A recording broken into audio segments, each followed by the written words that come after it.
तो ग्रेटर नोएडा में भ्रष्टाचार का नया मामला सामने आया है। इस समय की बड़ी जानकारी है। जिला बेसिक शिक्षा अधिकारी पर गंभीर आरोप लगे हैं। स्कूलों की गलत मैपिंग करने का आरोप लगा है और बहुत सारे बच्चों के फॉर्म भी रिजेक्ट हो चुके हैं। ये बड़ी जानकारी आपके सामने। बिना वेरीफाई करे वेबसाइट पर आंकड़े डाले गए थे।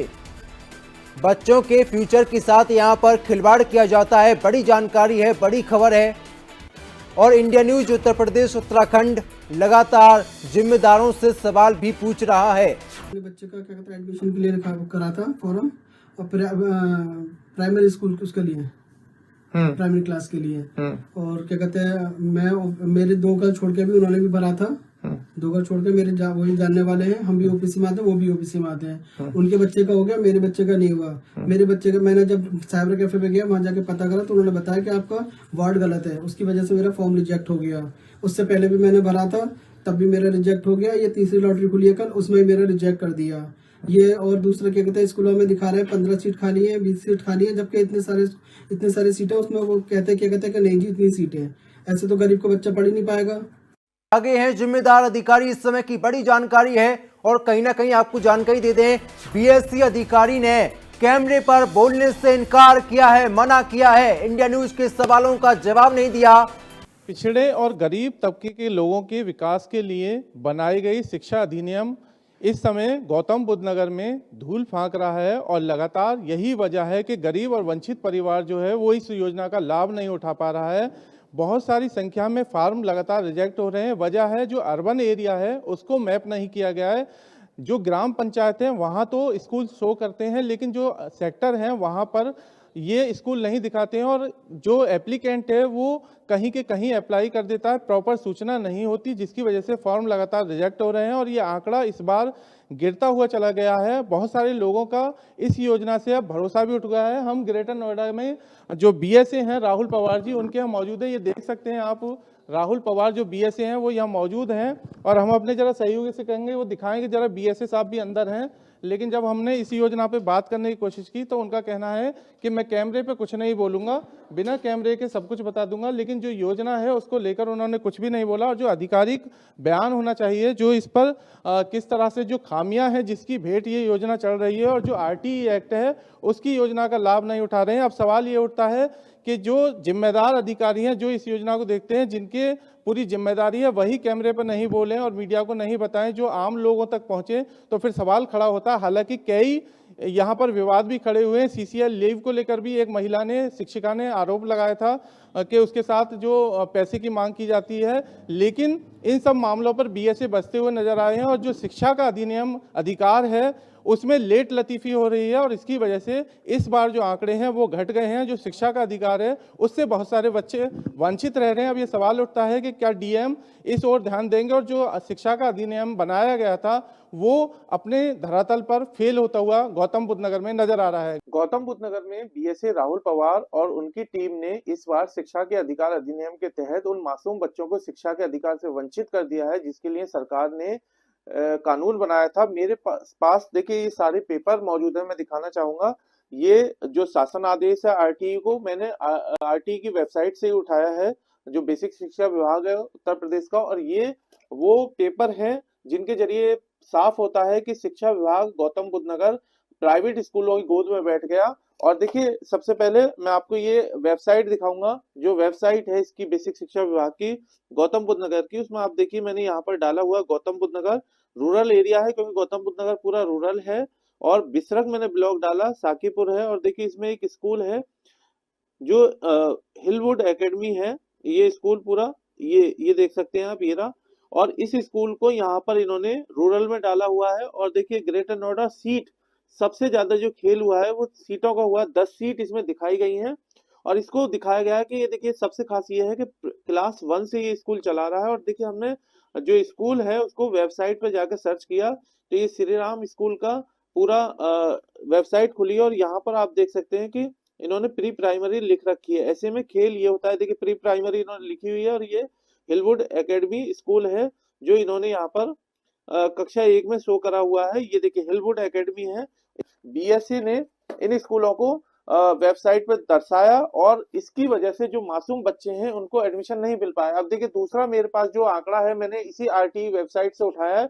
इसमें आप देख सकते हैं शिक्षा के अधिकार अधिनियम की पूरी परिभाषा लिखी हुई गई है और पहला पॉइंट जो आएगा डाटा फिटिंग कैसे होगी, कैसे मैप होगा स्कूल, तो उसमें लिखा हुआ है कि जो यू डाइस डाटा है केंद्र सरकार का जो पोर्टल है उसमें हर दिन और रोजाना बीएसए ऑफिस में ये डाटा अपडेट होता है कि स्कूल ने जो इनको लिख के दिया कि वो प्री प्राइमरी चला रहा है या क्लास 1 चला रहा है या कितने बच्चे हैं, तो उसको यहाँ आप यू डाइस डाटा से क्रॉस चेक कर सकते हैं। दूसरे में 1245 है। इसको भी लेकर तीसरा ये इनकी तरफ से ये आदेश है कि 1 अप्रैल तक सभी बच्चों का एडमिशन सुनिश्चित कराना बीएसए को होगा। लेकिन अभी भी जो आप देख सकते हैं कि जो अभी भी 2 लॉटरी निकली थी उनके जितने लोग थे कैंडिडेट थे उसमें से आधे ही लोगों को एडमिशन मिल पाया है और उससे ज्यादा जो लोग हैं वो अभी भी स्कूलों के चक्कर काट रहे हैं। और सबसे ज्यादा जो देखिए पूरा पेपर जो आप देख सकते हैं इतनी मैपिंग गलत की हुई है। कोटे की अगर हम बात करें तो 20 सीट में से 5 सीट ऐसी हुई जिनके गरीब बच्चों का एडमिशन लेना है। तो ये शिक्षा माफिया पूरी तरह से चल रहे हैं और इनके स्कूलों के बाहर आप जाके देखेंगे तो पूरा। और ज्यादा जानकारी के साथ सहयोगी अकरम खान इस समय लाइव मौजूद हैं। अकरम खान, हमने आपकी रिपोर्ट को देखा, समझा किस तरीके से यहाँ पर भ्रष्टाचार किया जाता है, बड़ी लापरवाही यहाँ पर सामने आती है। फिलहाल क्या कुछ जानकारी आपके पास? सबसे पहले मैं आपको बता दूं जो 24 फरवरी में एक लॉटरी थी लास्ट वाली, वो कल ड्रॉ निकला। उसमें भी बड़ी संख्या में जो लोग हैं वो शिक्षा के अधिकार से वंचित रह गए हैं। उन्होंने कैमरे पे इंडियन न्यूज पे कहा है। मैं इस समय देखिए बेसिक शिक्षा अधिकारी के ऑफिस के बाहर हूँ, जहां हमने उनसे जानने की कोशिश की थी कि शिक्षा अधिकार अधिनियम को लेकर किस वजह से आंकड़े गिरे हैं, लेकिन वो कैमरे को देखकर भाग गए थे। और मैपिंग की बात की जाए तो जो यू डाइस का पोर्टल है उसके जरिए अपडेट किया जाता है कि जो स्कूल आंकड़े दे रहा है वो सही है या नहीं है। और हमने जो सोशल मीडिया या पे जो स्कूल की वेबसाइट है वहां जाकर खंगाला तो आरटी की वेबसाइट पे इन्होंने क्लास 1 दिया हुआ है, लेकिन ये प्री प्राइमरी स्कूल चला रहे हैं। ऐसे में अलग अलग सेक्शन में लगभग 100-125 बच्चे होते हैं और ये जो आरटी की वेबसाइट पे दे रहे हैं वो दे रहे हैं कि 20 बच्चे, कहीं 15 बच्चे, कहीं 25 बच्चे। तो जो शिक्षा का अधिकार अधिनियम है उसके तहत 25% जो सीट है उसके हिसाब से गरीब बच्चों को एडमिशन दिया जाएगा। लेकिन जो स्कूल बाजीगरी कर रहे हैं और जो बड़े बड़े स्कूल हैं वो बीएसए के माध्यम से, ये गंभीर आरोप है क्योंकि वेबसाइट पे ही इनके पे दर्शाया गया है कि किस तरह से जो गलत आंकड़े हैं वो अपडेट किए गए हैं और इसकी पूरी जिम्मेदारी बीएसए की होती है। मैपिंग इतनी गलत है कि कहीं पर स्कूल गलत है, कहीं उसका एड्रेस नहीं है, कहीं वार्ड नहीं है। और हमने ये भी दिखाया करीब करीब 50 से 60 ऐसे स्कूल थे जहां पर ये मैपिंग नहीं की गई। तो ऐसे में सवाल उठता है उन इलाकों के बच्चे कहां जाएंगे। और आपने इंडियन न्यूज के कैमरे पर सुना होगा कि जो लोग थे उनका कहना है कि फार्म उनके रिजेक्ट हुए गलत वार्ड पड़ने की वजह से।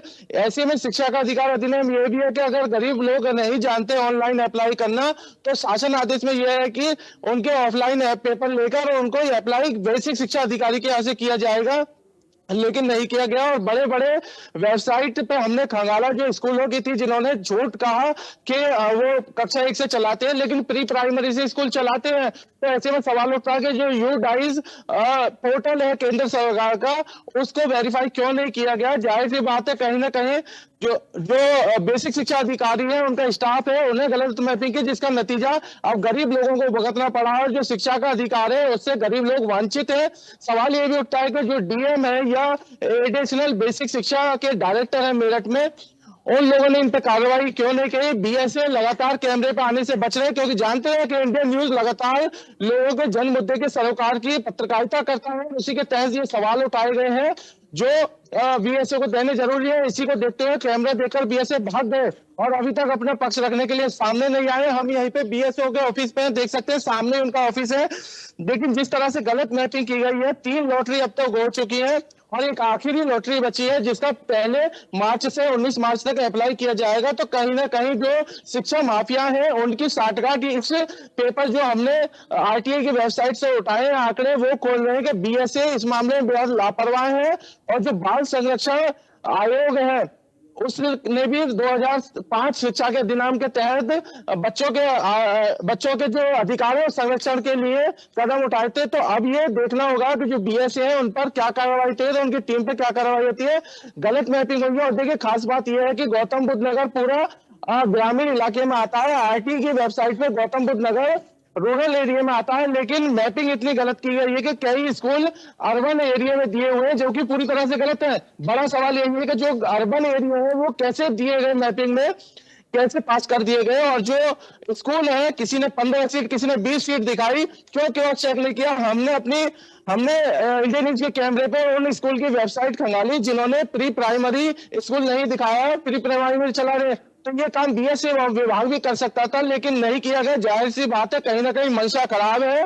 जो शिक्षा का अधिकार अधिनियम है उसका उल्लंघन और उसकी धज्जियां यहाँ पर बीएससी राहुल पवार उड़ा रहे हैं। उत्तर प्रदेश के मुख्यमंत्री भी गरीब बच्चों को लेकर चिंतित रहते हैं कि उन्हें शिक्षा के अधिकार के तहत एडमिशन मिले और गरीब बच्चा भी अच्छे स्कूलों में पढ़ सके, लेकिन बीएससी की लापरवाही और उनकी टीम की लापरवाही की वजह से पूरी गलत मैपिंग हुई। या तो ये जानबूझ के की गई, या बिल्कुल, फिर कहीं ना कहीं लापरवाही बड़ी हो जाती है। आप लगातार सवाल पूछते रहिए और साथ ही जिम्मेदार अधिकारियों से आप डंके की चोट पर सवाल पूछिए। फिलहाल के लिए आपका धन्यवाद जानकारी देने के लिए, उस बातचीत के लिए।